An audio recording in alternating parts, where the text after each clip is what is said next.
মেরাজের রাতে মহানবী সাল্লাল্লাহু আলাইহি ওয়াসাল্লামকে প্রত্যেক ফেরেশতা হাসি মুখে অভ্যর্থনা জানালেও একজনের মুখে কোনো হাসি ছিল না। জিবরাইল আলাইহিস সালামকে এ ব্যাপারে জিজ্ঞেস করলে তিনি বলেন, জন্মের পর ওই ফেরেশতা কখনো হাসেনি এবং কিয়ামত পর্যন্ত হাসবেও না। বিস্তারিত থাকছে ডেস্ক রিপোর্টে। মেরাজের ঘটনা সম্পর্কে হযরত আনাস ইবনে মালিক রাদিয়াল্লাহু তাআলা আনহু বলেন, মেরাজের রাতে নবীজি বাইতুল্লাহ শরীফের কাছে ঘুমিয়েছিলেন।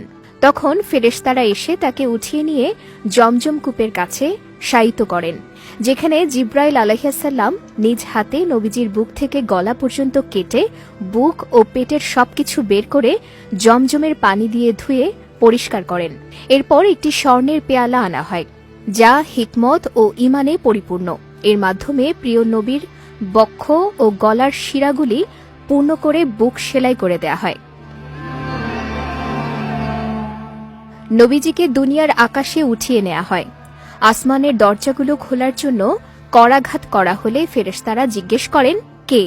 উত্তরে জিবরাইল আলাইহিস সালাম বললেন, আমি জিবরাইল। আবার প্রশ্ন করেন, আপনার সঙ্গে কে? উত্তরে তিনি বলেন, আমার সঙ্গে রয়েছেন হযরত মুহাম্মদ সাল্লাল্লাহু আলাইহি ওয়াসাল্লাম।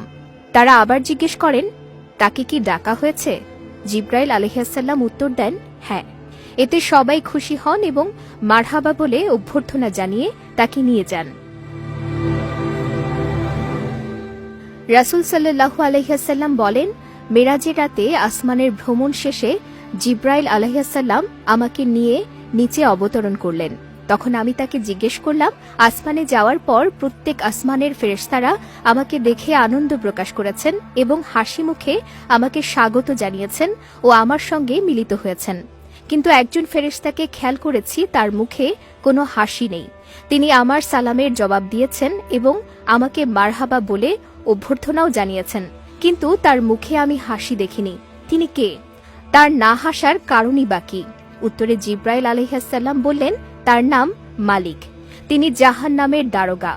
জন্মের পর থেকে আজ পর্যন্ত তিনি কখনো হাসেননি এবং কিয়ামত পর্যন্ত তিনি হাসবেনও না।